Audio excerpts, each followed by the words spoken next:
Welcome back, everyone. It's John, Wade Boggs fan. Well, I appreciate all the comments and feedback on my latest video, Would You Rather Baseball Player Edition. I thought it was fun. A lot of you did enjoy it, picking two players and two pitchers based on the stats that I provided. And as I suspected, there was a wide range of choices that you picked, whether it be player A or B, or pitcher A or pitcher B. And some of you even sort of, changed your vote once you found out who those players were, which again is fine, which just goes to show that the reputation or maybe overall play of a certain player. A lot of you mentioned that, I think, with Nolan Ryan. Some of the intangibles, so to speak, would be why you would want Nolan Ryan on your team over Greg Maddux. But again, lots of good reasoning out there. Personally, for me, I would choose a player in the style of Wade Boggs over Reggie Jackson.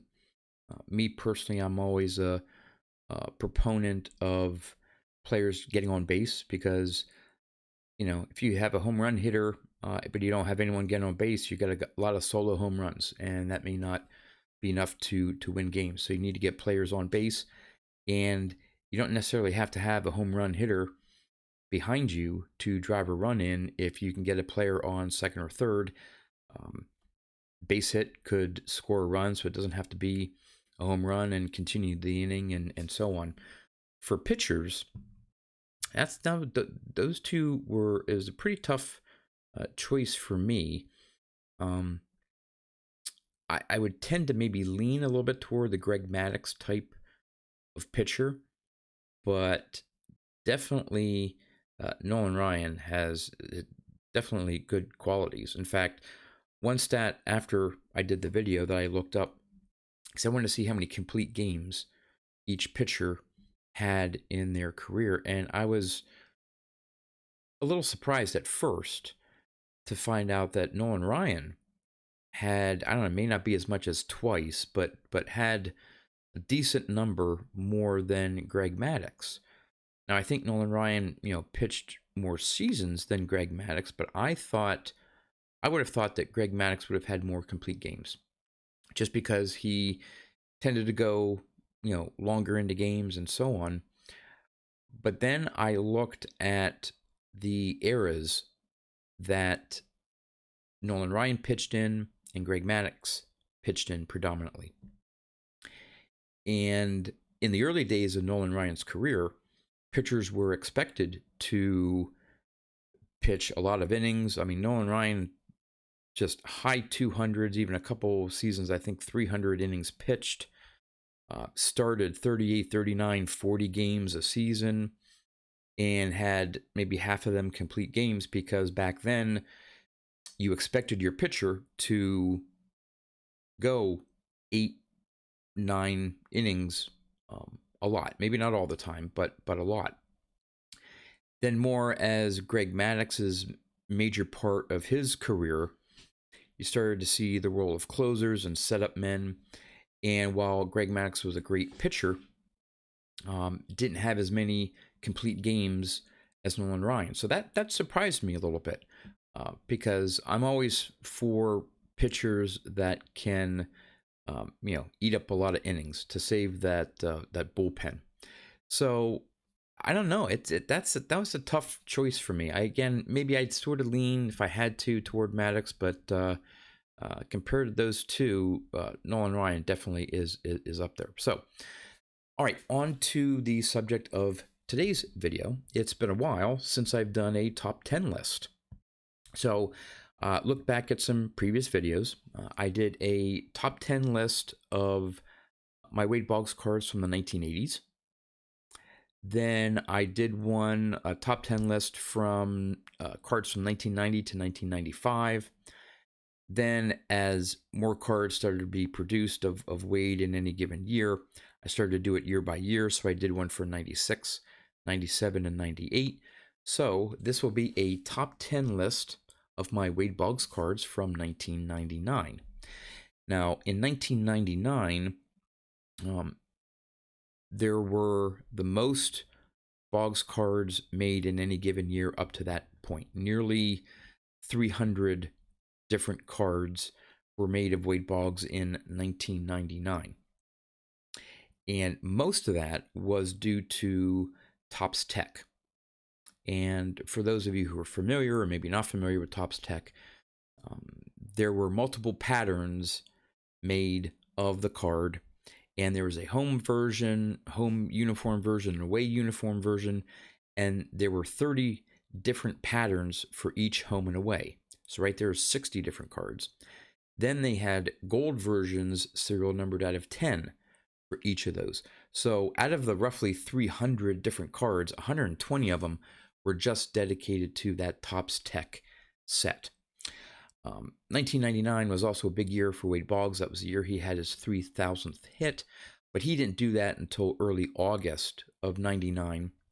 So there aren't necessarily a lot of cards particularly dedicated, special cards to his 3,000th hit. I think more of them came in 2000 sets commemorating his 3,000th hit. So there's a lot of cards to choose from, even if you take out those top Tech cards.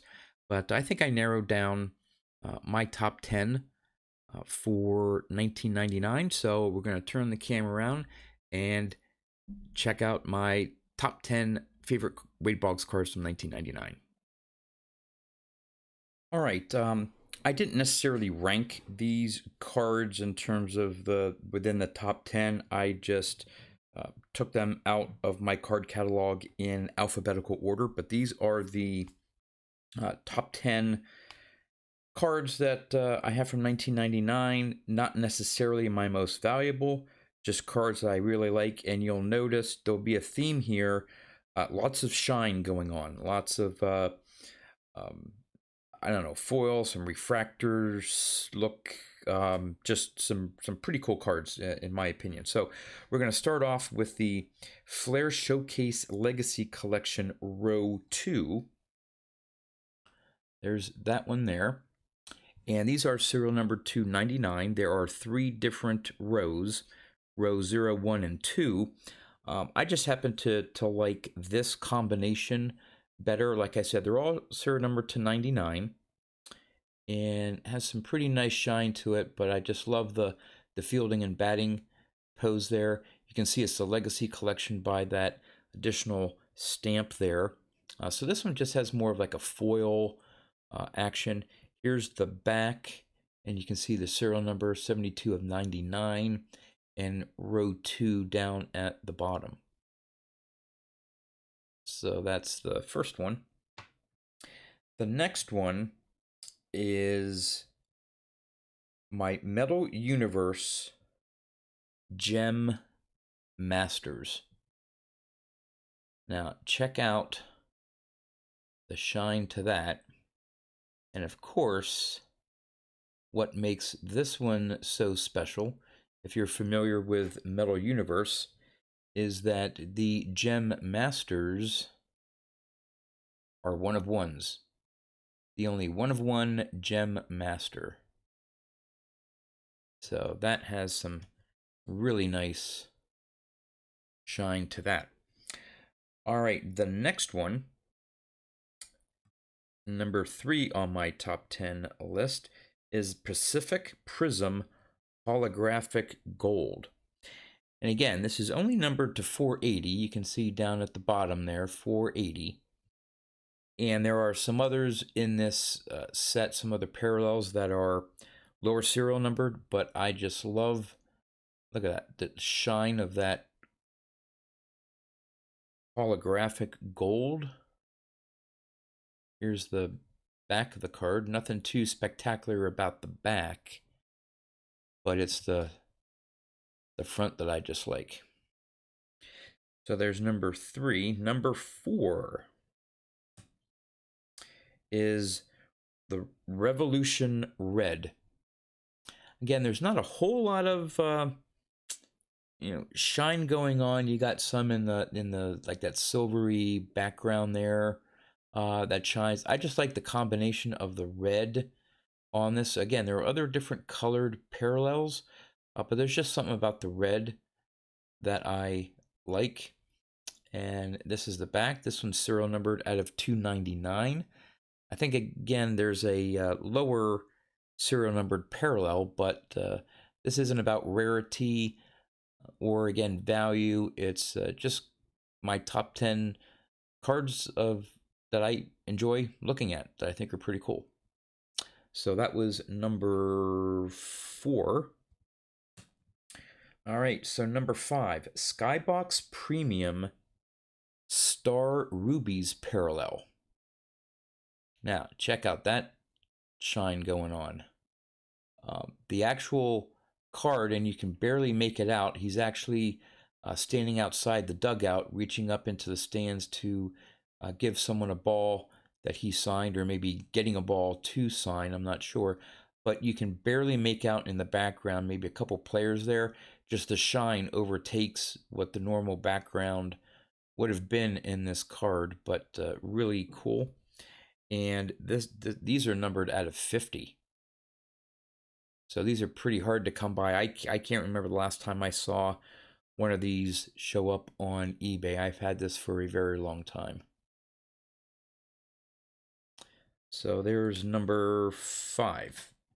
All right, the next one is, and again, it's a tougher parallel, has a little bit of a shine to it. It's SPX Finite, but the Radiance parallel. Now, this is sort of hard to make out. It's a bit of a greenish foil background, and you got some like bronze stamping in here with Radiance on it. Serial numbered out of 100. I just like that follow-through shot there of Wade. And here is the back again. Back isn't necessarily great. It's the front of the card. But that is the SPX Finite Radiance parallel. All right, on to, and I think that was number 5. My count is right here. 2, 3, 4, 5. Yes, so number 6. It's a basic card. I just love the design and the shot. It's a Topps Gallery. I really like that. I'll show you a closer view here. I really like the horizontal look. And of course, this is a classic shot of Wade looking at a ball that he doesn't feel is a strike. Not sure if it is a strike, but he wasn't afraid to see a ball come in early in the count that he may not like. And of course, he followed that pitch all the way into the pitcher's glove to see if he was right in thinking it was a ball or a strike. So the back of the gallery, again, nothing to write home about, simple design on the back, but it's just that front horizontal design shot of him at bat is what I like. So there you go. All right, number 7, I believe. 1, 2, 3, 4, 5, 6. Yep, 7. All right, we have, looking at my list here. All right, we have the Topps Gold Label Class 1, but is the 1-to-1 red. And if you're not familiar with the early Topps Gold Label, they had the base Gold Label, they had the black, so the Gold Label foil there was in black, and then they had the red. All right, they had 3 different classes: Class 1, Class 2, Class 3, based on the images, and then for each of those, they had what they called a 1-to-1 parallel, and you can see some of that glossy shine there, and the name there was in different type of foil. And of course, what makes this 1-to-1 is it is a 1-of-1, but they called it 1-to-1 for some reason. But again, another 1-of-1 makes my top 10 list. These were, they're still popular now, 1-of-1s and stuff, but back in the day, these were the ones to go after, and I was able to pick up one of them. So there you go there. All right, next one on the list is Ultimate Victory Parallel 100. So the Ultimate Victory card is somewhat plain. It's just a regular shot. But this Parallel 100, look at that shine. And you can see on the front there, right here's 98 of 100. It's almost it gets lost with all that foil there. But yeah, lots of colors going on. Really like this card. It's not a real great action shot. He's probably standing at I don't know, maybe first, third base. I'm not sure. But back, very plain back. But again, it's that front that just mesmerizes me. All right, I think we're coming up on, the last card. So I may have misnumbered or whatever, but this is number 10. I'm pretty sure. Here you go. 1, 2, 3, 4, 5, 6, 7, 8, 9. Yes. Number 10, the last one, is from Upper Deck Century Legends. Now, here is the sort of like the base card, the Century MVPs, okay, and has a facsimile silver autograph, okay, W.A. Wade A. Boggs, Anthony Boggs. It's nice when you see actually that full, even though it's a facsimile, that full signature there with his middle initial. That's pretty cool. And there's a back, again, pretty basic. But that is not what makes my top 10 list. There's also a gold parallel. Okay, so everything's in gold foil. And that one is serial number 200. But this one did not make my top 10 list. The one that did is the Century MVP parallel. Now, it's a bit darker, so that it's a darker foil, so it doesn't really show like the background as much. You got the Century MVP, foil, shiny foil going on there. And of course, what makes this Century MVP so special is that it's a 1 of 1. So 3 1 of 1s made my top 10 list and some other shine. Hope you enjoyed looking at my favorite, again, not necessarily my most valuable, but my favorite 10 cards from 1999. And so let's move on and talk about the baseball quote from my previous video. All right, the quote from my previous video, I think all of you got this right, and I've gone. It's definitely synonymous with this player. So you may not have known that exact quote, but I think you could easily place it with the player. And the quote was, "I'd walk through hell in a gasoline suit to play baseball."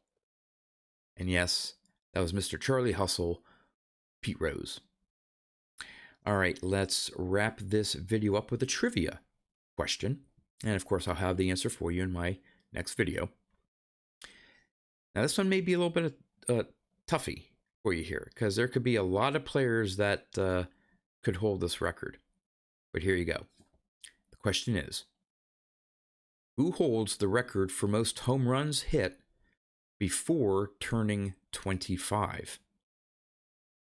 So, a lot of home run hitters out there who had a very successful early start to their career in terms of hitting home runs, but who holds the record of most home runs hit by the age of 25? All right, guys, that's all I have for you. As always, thanks for watching, and I'll see you next time.